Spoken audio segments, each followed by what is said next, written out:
Genèse chapitre 6. Corruption du genre humain. Lorsque les hommes eurent commencé à se multiplier sur la face de la terre, et que des filles leur furent nées, les fils de Dieu virent que les filles des hommes étaient belles, et ils en prirent pour femmes parmi toutes celles qu'ils choisirent. Alors l'Éternel dit, « Mon esprit ne restera pas là toujours dans l'homme, car l'homme n'est que chair, et ses jours seront de 120 ans. » Les géants étaient sur la terre en ces temps-là. Il en fut de même après que les fils de Dieu furent venus vers les filles des hommes, et qu'elles leur eurent donné des enfants. Ce sont ces héros qui furent fameux dans l'Antiquité. L'Éternel vit que la méchanceté des hommes était grande sur la terre, et que toutes les pensées de leur cœur se portaient chaque jour uniquement vers le mal. L'Éternel se repentit d'avoir fait l'homme sur la terre, et il fut affligé en son cœur.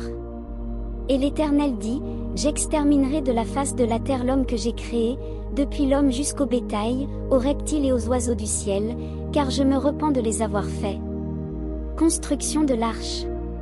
Mais Noé trouva grâce aux yeux de l'Éternel. Voici la postérité de Noé.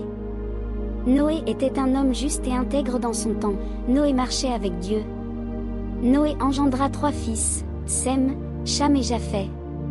La terre était corrompue devant Dieu, la terre était pleine de violence. Dieu regarda la terre, et voici, elle était corrompue, car toute chair avait corrompu sa voie sur la terre. Alors Dieu dit à Noé, « La fin de toute chair est arrêtée devant moi, car ils ont rempli la terre de violence. Voici, je vais les détruire avec la terre. Fais-toi une arche de bois de gophée, tu disposeras cette arche en cellules, et tu l'enduiras de poix en dedans et en dehors.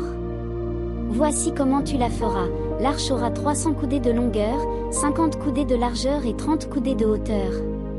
Tu feras à l'arche une fenêtre, que tu réduiras à une coudée en haut. Tu établiras une porte sur le côté de l'arche, et tu construiras un étage inférieur, un second et un troisième. Et moi, je vais faire venir le déluge d'eau sur la terre, pour détruire toute chair ayant souffle de vie sous le ciel. Tout ce qui est sur la terre périra. Mais j'établis mon alliance avec toi. Tu entreras dans l'arche, toi et tes fils, ta femme et les femmes de tes fils avec toi. De tout ce qui vit, de toute chair, tu feras entrer dans l'arche 2 de chaque espèce, pour les conserver en vie avec toi, il y aura un mâle et une femelle. Des oiseaux selon leur espèce, du bétail selon son espèce, et de tous les reptiles de la terre selon leur espèce, 2 de chaque espèce viendront vers toi, pour que tu leur conserves la vie. Et toi, prends de tous les aliments que l'on mange, et fais en une provision auprès de toi, afin qu'ils te servent de nourriture ainsi qu'à eux. C'est ce que fit Noé, il exécuta tout ce que Dieu lui avait ordonné.